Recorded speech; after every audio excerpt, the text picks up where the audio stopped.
کبھی ایک پرانی موٹر سائیکل کی آواز بھی کسی کی تقدیر بدل دیتی ہے اور کبھی اسکرین کے پیچھے بیٹھا ایک خاموش کاری پوری دنیا کی توجہ کھینچ لیتا ہے۔ سوچیں وہ استاد جو کراچی کی گلیوں سے ہوتا ہوا ایک ایسے گھرانے پہنچا جہاں چھکوں کی گونج ابھی تک زندہ ہے۔ اسے کیا معلوم تھا اس کے ہاتھ میں نہ صرف ایک نئی گاڑی کی چابی آئے گی بلکہ خانہ کعبہ کا بلاوا بھی۔ یہ صرف شاہد آفریدی، ان کی بیٹی اجوا اور قاری محمد یاسین کی کہانی نہیں، یہ قرآن کی برکت، عاجزی کا انعام اور اللہ کے کلام کی عظمت کا ایک زندہ ثبوت ہے۔ کہانی کو آخر تک سنیے گا، اور اگر آپ ایسی ہی سچے اور دل کو چھو لینے والے واقعات سے جڑنا چاہتے ہیں تو چینل کو سبسکرائب کریں۔ سابق پاکستانی کرکٹر اور قومی ٹیم کے سابق کپتان شاہد آفریدی کا نام صرف کرکٹ کے ریکارڈ سے نہیں پہچانا جاتا بلکہ ان کی وہ شخصیت سے پہچانا جاتا ہے جو میدان سے باہر بھی ہمیشہ روشنی بانٹتی ہے۔ بوم بوم آفریدی کے نام سے مشہور یہ کرکٹر اپنی جارحانہ بیٹنگ کے لیے تو جانا ہی جاتا ہے، لیکن ریٹائرمنٹ کے بعد اس نے اپنی زندگی کا رخ مکمل طور پر خدمت، خیر اور اسلامی اقدار کی طرف موڑ لیا۔ ان کی فلاحی فاؤنڈیشن، غریبوں کی مدد اور گھر میں دینی تربیت کو اولین حیثیت دینا، یہ سب اس بات کا ثبوت ہے کہ شہرت ان کے لیے مقصد نہیں تھی بلکہ ذریعہ تھی۔ ایسی سوچ کی ایک تازہ اور بہت گہری مثال ان کی چھوٹی بیٹی اجوا آفریدی کے قرآن مجید حفظ کرنے کے واقعے سے سامنے آئی۔ موجودہ دور میں جہاں مصروفیت، اسکول اور ڈیجیٹل دنیا نے بچوں کو دینی تعلیم سے دور کر دیا، شاہد آفریدی کے گھر میں قرآن کو ہمیشہ سب سے اوپر رکھا گیا۔ اجوا نے قرآن کا حفظ ایک آن لائن استاد قاری محمد یاسین کی رہنمائی میں مکمل کیا۔ قاری صاحب نہ کسی بڑے مدرسے کے محتمم تھے، نہ ہی کسی شہر کے مشہور عالم، وہ ایک عام استاد تھے جو روزانہ اپنی پرانی موٹر سائیکل پر سفر کرتے، اسکرین کے ذریعے بچوں کو اللہ کا کلام پڑھاتے۔ انہوں نے نہایت صبر، محنت اور خلوص کے ساتھ ایک چھوٹی بچی کو ایک لفظ، ایک آیت زبانی یاد کروائی۔ یہ وہ محنت ہے جو کیمروں کے سامنے نہیں ہوتی، جس کا شور نہیں مچتا مگر جس کا اجر اللہ کے ہاں سب سے بلند ہوتا ہے۔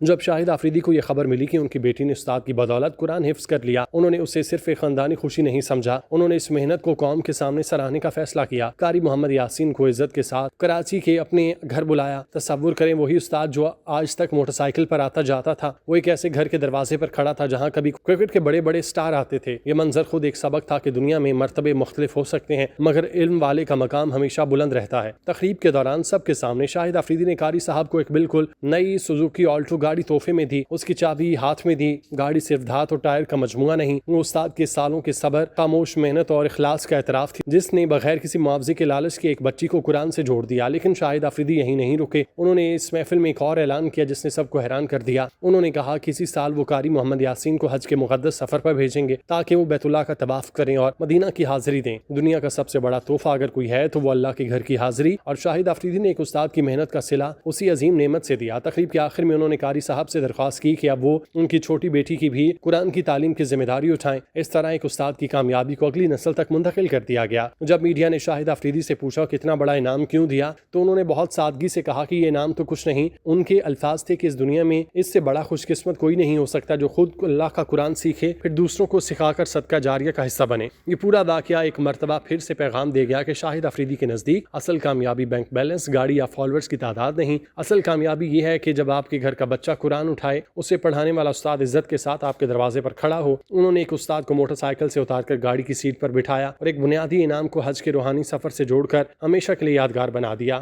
یہ عمل ہر اس باپ کے لیے مثال ہے جو اپنی اولاد کو صرف ڈگریاں دلوانا چاہتا ہے، اور ہر معاشرے کے لیے جو استاد کی قدر کرنا بھول چکا۔ شاہد آفریدی نے ثابت کر دیا کہ جب نیت خالص ہو، دل میں قرآن کا احترام ہو اور عمل میں عاجزی ہو تو اللہ تعالیٰ بھی انعام کو اسی شان سے نوازتا ہے جو اس کی عظمت کے برابر ہو۔